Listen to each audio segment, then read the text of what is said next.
ನಮಸ್ಕಾರ ವೀಕ್ಷಕರೇ, ಫಂಗಿಸೈಡ್ ಸೀರೀಸ್ನ 6ನೇ ಸಂಚಿಕೆಗೆ ಸ್ವಾಗತ. ವೀಕ್ಷಕರೇ, ಚಾನೆಲ್ನ ಕಂಟೆಂಟನ್ನು ಒಮ್ಮೆ ನೋಡಿ, ಇಷ್ಟವಾದರೆ ಚಾನಲನ್ನು ಸಬ್ಸ್ಕ್ರೈಬ್ ಮಾಡಿ. ಈ ಸಂಚಿಕೆಯಲ್ಲಿ ಬಿಪಿರಿಮೇಟ್ 26.7% ಇಸಿ ಎಂಬ ಶಿಲೀಂಧ್ರನಾಶಕದ ಬಗ್ಗೆ ತಿಳಿಯೋಣ. ಬಿಪಿರಿಮೇಟ್ 26.7% ಇಸಿ ಶಿಲೀಂಧ್ರನಾಶಕ ಒಂದು ಸಿಸ್ಟಮಿಕ್ ಅಂದರೆ ಅಂತರ್ವ್ಯಾಪಿ ಶಿಲೀಂಧ್ರನಾಶಕವಾಗಿರುತ್ತೆ. ಇದನ್ನು ಮುಖ್ಯವಾಗಿ ಬೂದಿ ರೋಗದ ವಿರುದ್ಧ ಬಳಸ್ತಾರೆ. ಈ ಶಿಲೀಂಧ್ರನಾಶಕ ಪಿರಮಿಡ್ನ ಗುಂಪಿಗೆ ಸೇರುತ್ತೆ. ಇದು ರಕ್ಷಣಾತ್ಮಕ ಮತ್ತು ಗುಣಾತ್ಮಕ ಗುಣಗಳನ್ನು ಹೊಂದಿರುತ್ತೆ.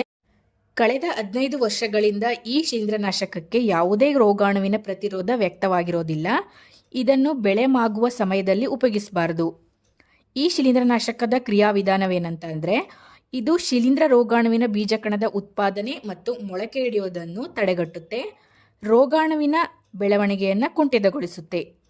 ಬಿಪಿರಿಮೇಟ್ ಶಿಲೀಂಧ್ರನಾಶಕ ಮಧ್ಯಮ ವಿಷಕಾರಿ ಗುಣವನ್ನು ಹೊಂದಿದೆ. ಇದನ್ನು ಮುಂಜಾಗ್ರತಾ ಸಿಂಪಡಣೆಯಾಗಿ ಮತ್ತು ನಂತರದ ಸಿಂಪಡಣೆಯಾಗಿ ಉಪಯೋಗಿಸಬಹುದು. ಈ ಫಂಗಿಸೈಡನ್ನು ಹೆಚ್ಚೆಂದರೆ 2ರಿಂದ 3 ಬಾರಿ ಮಾತ್ರ ಉಪಯೋಗಿಸಬೇಕು. ಒಂದು ಸ್ಪ್ರೇಯಿಂದ ಮತ್ತೊಂದು ಸ್ಪ್ರೇಗೆ ಅಂತರ ಕನಿಷ್ಠ 10 ದಿನಗಳಾದರೂ ಇರಲೇಬೇಕು. ಈ ಬಿಪಿರಿಮೇಟ್ ಶಿಲೀಂಧ್ರನಾಶಕ ಮಾರುಕಟ್ಟೆಯಲ್ಲಿ ನಿಮ್ರೋಡ್ ಎಂಬ ಬ್ರ್ಯಾಂಡ್ನಲ್ಲಿ ಸಿಗುತ್ತೆ.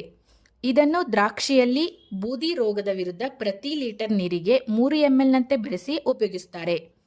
ಸಿಂಪಡಣಾ ನಂತರ ಕಾಯುವಂತಹ ಅವಧಿ ಬಂದ್ಬಿಟ್ಟು 15 ದಿನಗಳು. ಗುಲಾಬಿಯ ಬೂದಿ ರೋಗದ ವಿರುದ್ಧ ಪ್ರತಿ ಲೀಟರ್ ನೀರಿಗೆ 4 ml ಬೆರೆಸಿ ಸಿಂಪಡಿಸಬೇಕು. ಸಿಂಪಡಣಾ ನಂತರ ಕಾಯುವ ಅವಧಿ 5 ದಿನಗಳು.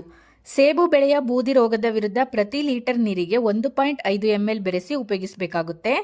ಸಿಂಪಡಣಾ ನಂತರ ಕಾಯುವಂತಹ ಅವಧಿ ಬಂದ್ಬಿಟ್ಟು 15 ದಿನಗಳು. ಈ ವಿಡಿಯೋ ಇಷ್ಟವಾದರೆ ವಿಡಿಯೋವನ್ನು ಲೈಕ್ ಮಾಡಿ, ಶೇರ್ ಮಾಡಿ, ಹಾಗೆ ಟೆಕ್ ಇನ್ ಅಗ್ರಿಕಲ್ಚರ್ ಚಾನಲನ್ನು ಸಬ್ಸ್ಕ್ರೈಬ್ ಮಾಡಿ. ಮುಂದಿನ ಸಂಚಿಕೆಯಲ್ಲಿ ಇನ್ನೊಂದು ಶಿಲೀಂಧ್ರನಾಶಕದ ಬಗ್ಗೆ ವಿಡಿಯೋವನ್ನು ಮಾಡ್ತೀವಿ. ಧನ್ಯವಾದಗಳು.